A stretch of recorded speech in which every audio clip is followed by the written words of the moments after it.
What is it about being alone in your own home that makes everything feel different? The house you've lived in for years, the one you know every corner of, every creak of the floorboards, every shadow on the wall, somehow becomes a completely different place the moment you realize you might not actually be alone in it. Tonight, I've got 7 stories pulled straight from Reddit. 7 people who were home alone and experienced something that changed the way they looked at their own 4 walls forever. As always, these are told with permission and the names have been changed. Get comfortable, lock your doors, let's get into it. Story 1, The Basement Light. This first story comes from a guy I'll call Cody. He posted it in one of the home security subreddits about 2 years ago, and it got a lot of attention because of how specific and believable the details were. Cody was 23 at the time, living alone in a rental house in a mid-sized town in Ohio. Nothing fancy, just a 2-bedroom house with a finished basement that he used mostly for storage and the occasional late-night gaming session. His roommate had moved out about a month before this happened, and Cody was in the process of finding someone new. So for a few weeks, it was just him. He worked from home doing freelance graphic design, so he was in that house almost all day, every day. He knew the sounds of that place better than he knew the sound of his own voice. It was a Tuesday in late October. He told us that detail like it mattered, and I think it does, because there's something about the way October feels that already puts you on edge. The nights get longer, the air gets heavier, things feel closer. Cody had been working upstairs at his desk until around 10 p.m. He wasn't watching horror movies or anything like that. He was just finishing a logo project, listening to a lo-fi playlist through his headphones. When he finally pulled the headphones off and stood up to stretch, that's when he noticed it. The basement light was on. Now, he was sure, completely sure, that he hadn't been down there all day. He had no reason to be. But there it was, that thin strip of yellow light glowing under the basement door at the end of the hallway. His first thought was that he'd left it on the night before. Totally reasonable. He almost just walked down the hall, flicked it off, and went to bed. Almost. But something stopped him. He said it was this weird creeping feeling, like the air in the hallway felt different than it had an hour ago. Thicker. And there was a smell. Faint, but there. Like cigarette smoke. Cody didn't smoke. He stood in that hallway for a solid minute, he said, just standing there, staring at the light under the door, telling himself he was being ridiculous. He even laughed out loud, alone, to shake off the feeling. Then he heard it. A footstep. One single slow footstep from directly below him, right through the floorboards.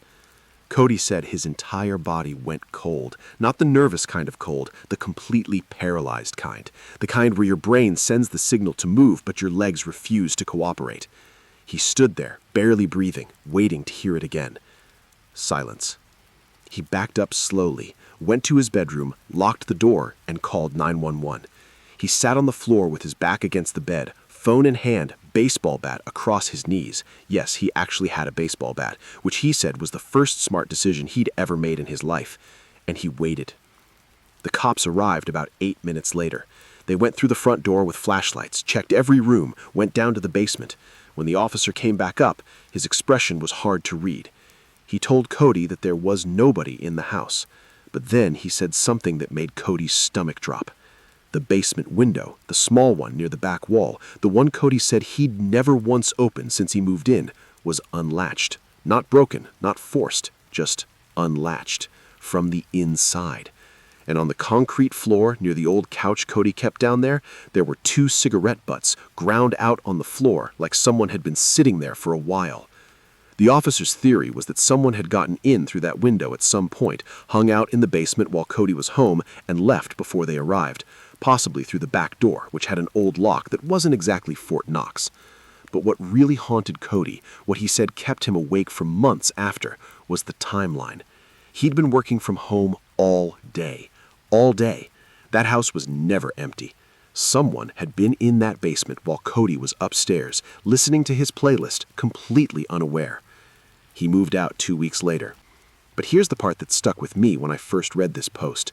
Someone in the comments asked Cody how long he thought someone might have been coming into that basement, and Cody said he didn't know. He said that after he moved out, he started thinking back about the times he'd noticed that faint cigarette smell and assumed it was drifting in from outside, about the night about 3 weeks before this happened when he'd woken up at 2 a.m. convinced he'd heard the TV turn on downstairs, only to find the living room empty and perfectly quiet, about the strange feeling he'd had more than once that he wasn't totally alone in that house. He said the worst thought he ever had was this: what if it wasn't one person? What if multiple people knew about that basement window? What if for weeks people were coming and going while Cody slept just one floor above them? He said he tries not to think about that. I don't blame him. Story 2. 3 Knocks. The next story comes from a woman I'll call Brianna. She was 19 when this happened and living in her family's house while her parents were out of town for a long weekend. Her older brother was supposed to stay with her, but he canceled last minute, so it ended up being just her and the family dog, a 6-year-old golden retriever named Biscuit. Brianna wasn't scared of being alone. She made that very clear in her post. She grew up in that house, knew every inch of it, and wasn't the type to get jumpy about strange noises. She was the kind of person who, if something weird happened, looked for the logical explanation first. She said that about herself. I think it's important to remember that when you hear what happened. It was Friday night, around 11:30. She'd been watching a show on her laptop in bed, totally relaxed, with Biscuit curled up at the foot of the mattress. The house was locked up. She'd made sure of that before she went upstairs. Deadbolt on the front door, back door locked, chain on. She'd checked twice. Then came the knocks. 3 slow knocks on the front door. The kind that aren't aggressive, aren't panicked, just deliberate, even-paced. 1, 2, 3. Brianna muted her laptop and sat up. Biscuit lifted his head. She checked her phone, 11:34 p.m. Nobody she knew would be knocking on her door at 11:34 p.m. on a Friday without texting first. She waited, thinking maybe it was a neighbor or someone who had the wrong house and would realize their mistake and leave. But then they knocked again. Same rhythm. 1, 2, 3. Brianna got up and went to the top of the stairs. She could see the front door from there, or rather she could see the shadow of whoever was outside, visible through the frosted glass panel beside the doorframe. Someone was standing right up against the door, not at a normal knocking distance, right up against it. She called out, asked who was there. No answer. Biscuit came to stand beside her at the top of the stairs, and she said the dog's entire posture changed. His ears went flat. His tail dropped. He started this low, nearly silent growl, barely audible but constant. Brianna said she had never once in 6 years heard Biscuit make that sound. She called her neighbor, a middle-aged man named Doug, who lived across the street and had known her family for years. She kept her voice low, explaining what was happening while keeping her eyes on that shadow by the door. Doug said he'd come over. While she was on the phone, the shadow moved, not away from the door, just shifted, like whoever it was had turned slightly to look out toward the street. Then the knocking came again. This time it was on the side window, the one in the living room just to the left of the door. 1, 2, 3. Brianna backed up against the upstairs wall, heart pounding. She described the feeling in that moment as not just fear, but something almost prehistoric, like a survival response that bypassed every rational thought she had. Doug arrived in about 4 minutes. He came up to the door, looked around the porch and the side of the house, and found nothing, nobody there. He checked the driveway, the side yard, the backyard gate. But on the living room windowsill, the one the knocking had come from, there were marks. Fresh marks in the wood, like someone had been gripping the ledge. And in the flower bed below that window, 2 clear footprints pressed deep into the soft soil. Whoever it was had been standing in that flower bed right below the window, knocking at the glass at eye level. And they'd been tall. Doug estimated, based on where the marks were on the window, that whoever left those footprints was well over 6 feet. The police came. They found the footprints, noted the window marks, and said there wasn't much they could do without more to go on. The person was gone. No cameras in the area had picked up anything useful. What nobody could explain What Brianna said genuinely kept her up at night long after this was over was this: the back gate. The locked back gate. When Doug went around to the backyard to check, he found it standing open. Not broken, not forced, just open. When Brianna called her dad to tell him what had happened, the first thing he said was that gate didn't open from the outside. It had to be open from inside the yard, which means whoever was outside that front door that night hadn't arrived through the front. They had already been in the backyard. Biscuit wouldn't sleep downstairs for 3 weeks after that. Story 3. The Voicemail. This one comes from a Reddit user I'll call Ethan.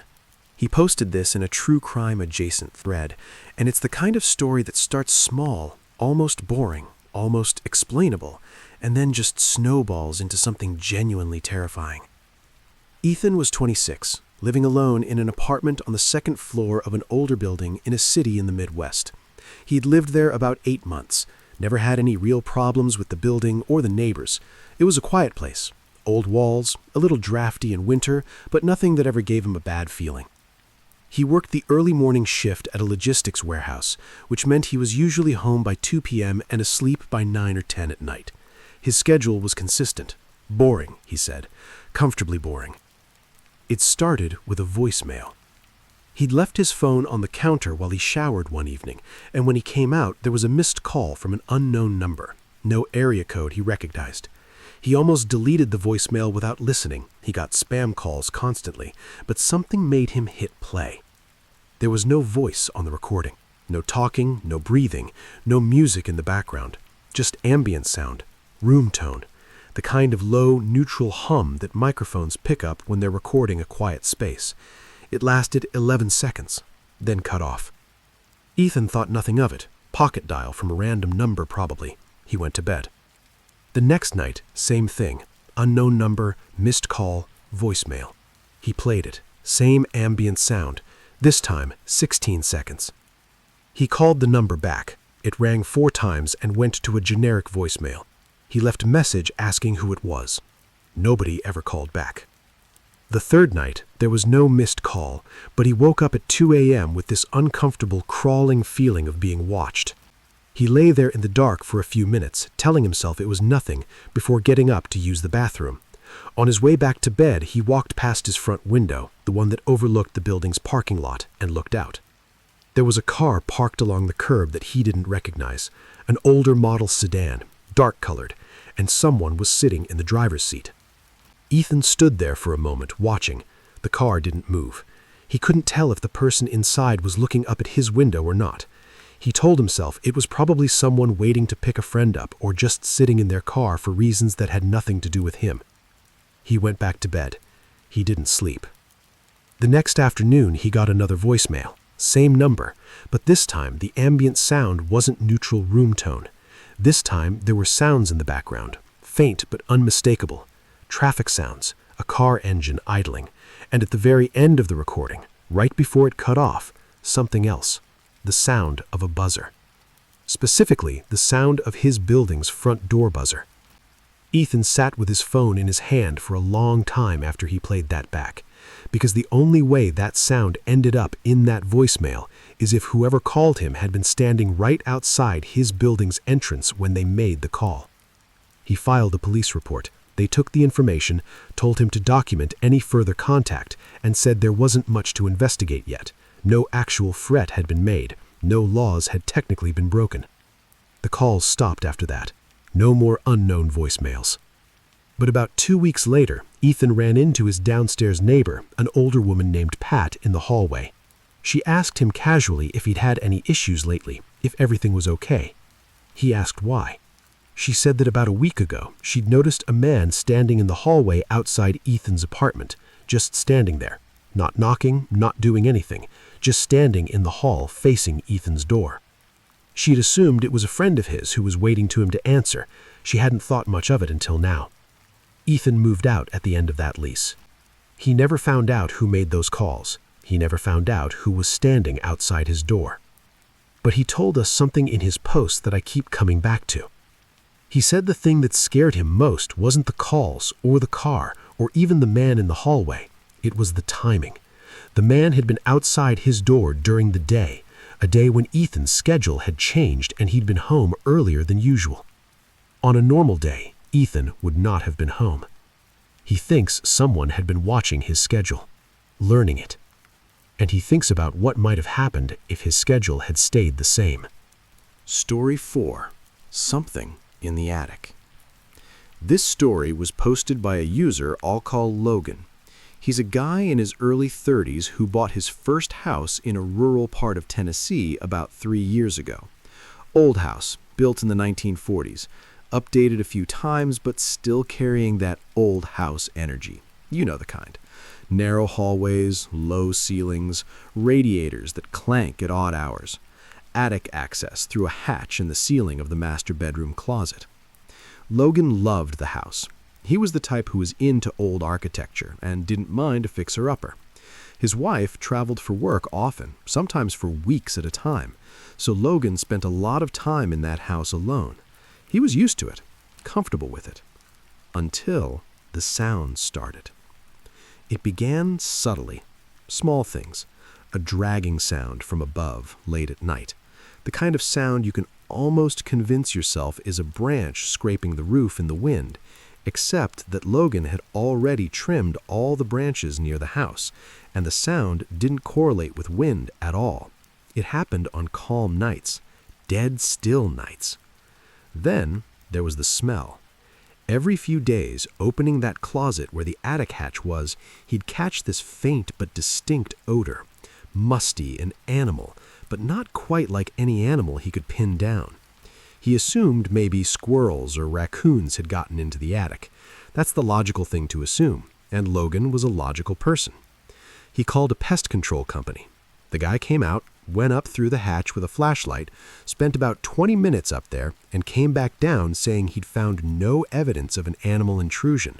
No droppings, no nesting material, no chewed insulation, nothing.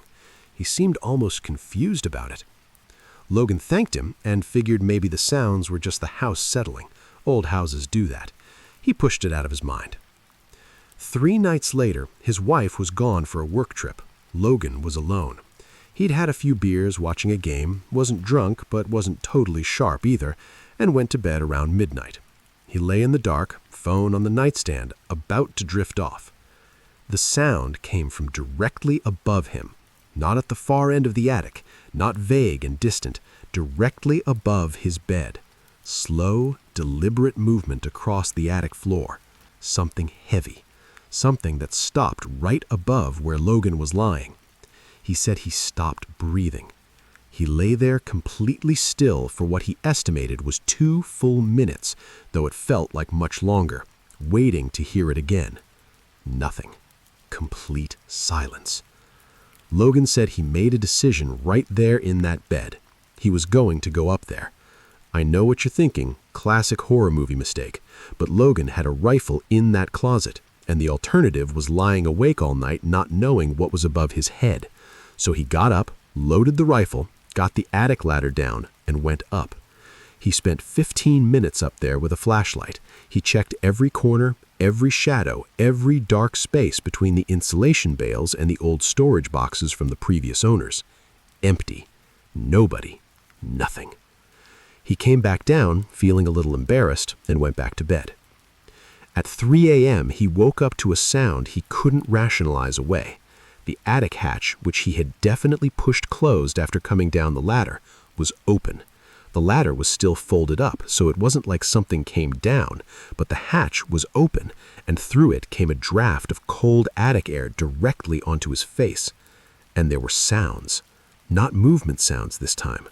Breathing sounds. Logan grabbed his rifle and his phone, left the house through the front door in his bare feet, and called 911 from the front yard. He stood in the cold watching his own bedroom window until the police arrived. They searched the attic with far more thoroughness than Logan had, and in the far corner, behind a stack of boxes left by the previous owners, they found something.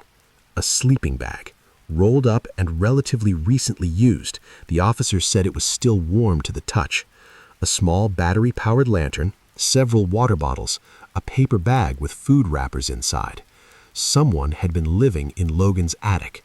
Not for a night, not for a few days. Based on what was found up there, the investigators believed someone had been up there for weeks. Weeks while Logan's wife was home. Weeks while Logan was home. Weeks of lying up there in the dark, listening to the sounds of people living their lives below. They never found out who it was. The case went cold. The previous owners of the house said they hadn't given anyone access. There was an old gable vent on the side of the house with a broken latch. The working theory was that someone had been getting in and out through that vent. Logan and his wife sold the house 7 months later. He said in his post that the thing he thinks about, the thing he can't let go, is the fact that whoever it was never hurt them. They had months of opportunity. Logan had been alone in that house dozens of times with a stranger above his head, and nothing happened. He said he doesn't know if that makes it better or worse. I think worse. I think knowing someone chose to just watch you is more unsettling than almost anything else. Story 5. The Back Door.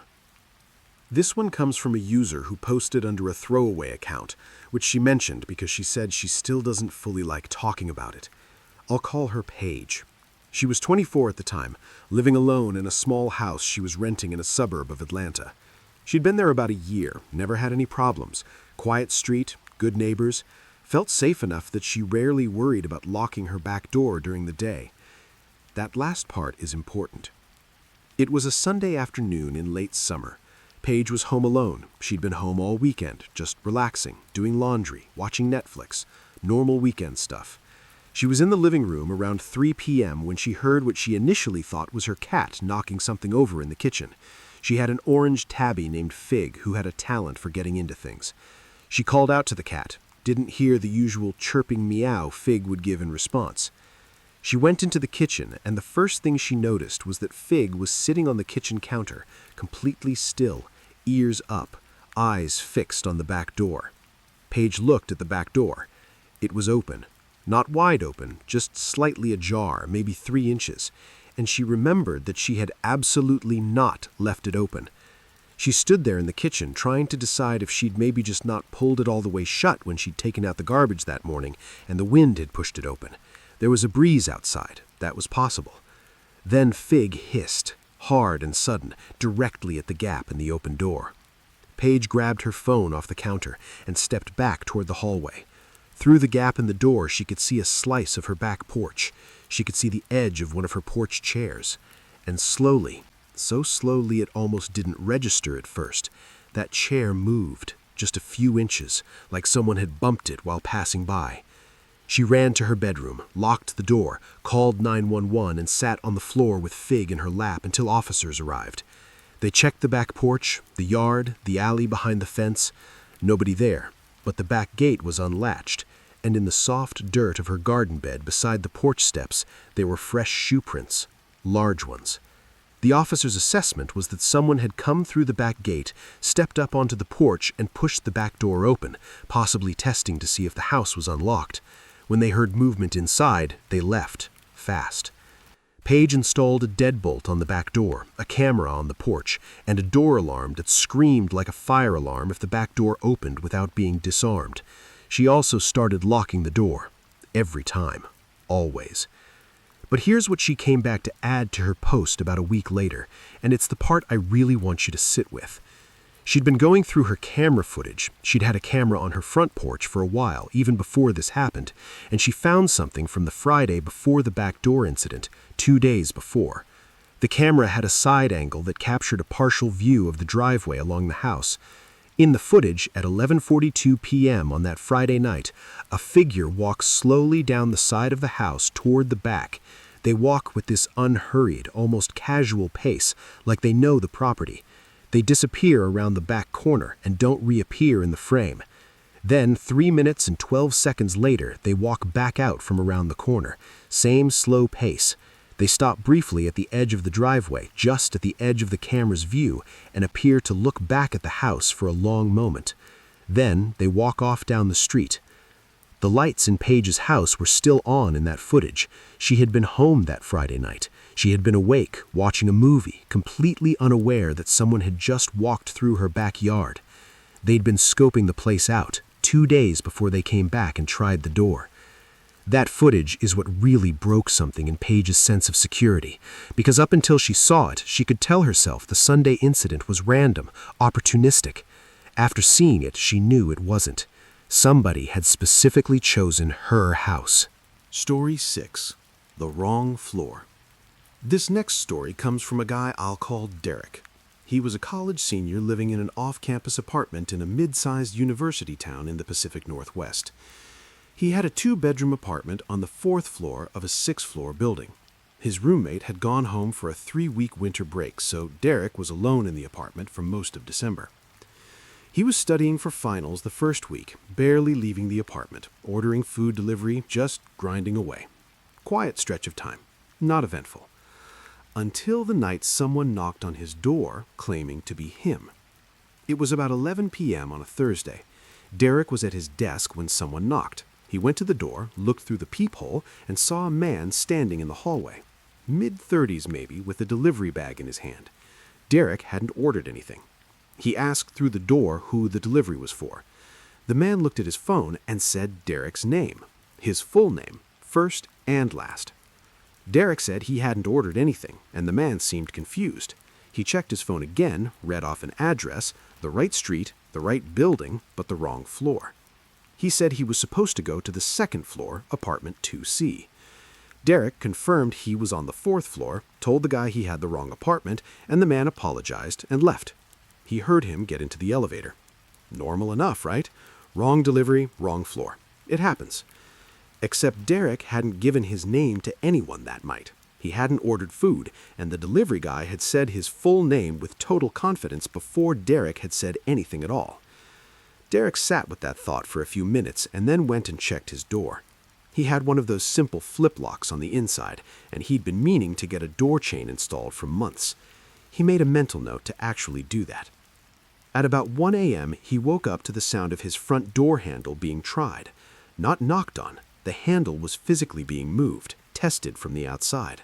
A gentle push, then stillness. Derek sat up in bed. He could see the living room from his bedroom doorway, and the light from the hallway was visible at the bottom of the front door. He watched the handle. It moved again, a little more firmly this time. He grabbed his phone, jumped up, and slammed the flip lock into place, which made a loud metallic snap. Immediately, all sounds from the other side stopped. He called campus security, who arrived within 10 minutes. They checked the hallway, empty, checked the stairwells and the elevator, nothing. But the next morning, Derek talked to his neighbor across the hall, an older grad student. She mentioned that around 1 a.m. she'd heard someone in the hallway who seemed lost or confused, trying different doors. She'd assumed it was a drunk student from the weekend crowd spillover. She hadn't thought much of it.